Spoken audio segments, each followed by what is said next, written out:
മയക്കുമരുന്ന് കാരിയറാവാൻ വിസമ്മതിച്ചതിന് വീട്ടുതടങ്കലിൽ വെച്ച് മർദ്ദിച്ചുവെന്ന് യുവതിയുടെ പരാതി. മയക്കുമരുന്ന് കേസിൽ ജയിലിൽ കഴിയുന്ന അടിവാരം സ്വദേശി സിജാസിനെതിരെ പോലീസ് കേസെടുത്തു. താമരശ്ശേരി പോലീസാണ് കേസെടുത്തത്. ദീപക് മലയമ്മ കൂടുതൽ വിവരങ്ങളുമായി ചേർന്നു. ദീപക്, എന്താണ് സംഭവിച്ചത്? വിശദാംശങ്ങൾ.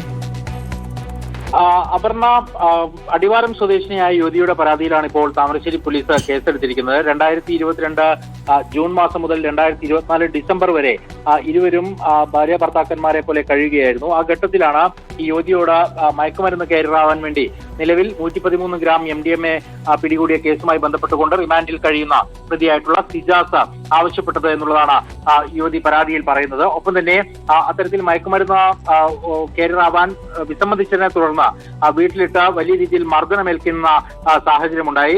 പലപ്പോഴും അന്യായമായി തടങ്കലിൽ വെക്കുകയും ബിയർ കുപ്പി പൊട്ടിച്ച് ഇടതു കൈക്ക് മുറിവേൽപ്പിക്കുകയും ചെയ്തു എന്നുള്ളതൊക്കെയാണ് പരാതിയിൽ പറയുന്നത്. ആ പരാതിയുടെ അടിസ്ഥാനത്തിലാണ് താമരശ്ശേരി പോലീസ് നിലവിൽ റിമാൻഡിൽ കഴിയുന്ന പ്രതിയായിട്ടുള്ള സിജാസിനെതിരെ കേസ് രജിസ്റ്റർ ചെയ്തിരിക്കുന്നത്. അതിൽ തന്നെ ഭാരതീയ ന്യായ സംഹിതയിലെ 351-3 വകുപ്പുകൾ ചേർത്താണ് പോലീസ് കേസെടുത്തിരിക്കുന്നത്. നാളെ ഇതുമായി ബന്ധപ്പെട്ടുകൊണ്ട് ഈ യുവതി നൽകിയിരിക്കുന്ന പരാതിയുടെ അടിസ്ഥാനത്തിൽ കൂടുതൽ തെളിവുകൾ ഉൾപ്പെടെയുള്ള കാര്യങ്ങളിലേക്ക് പോലീസ് കടക്കുമെന്നാണ് നമ്മൾ മനസ്സിലാക്കുകയും ചെയ്യുന്നത്. പ്രതി സിജാസ് നിലവിൽ കോഴിക്കോട് സബ് ജയിലിൽ റിമാൻഡിൽ തുടരുകയുമാണ്. ശരി, ദീപക് മലയമ്മയാണ് വിവരങ്ങൾ നൽകിയത്.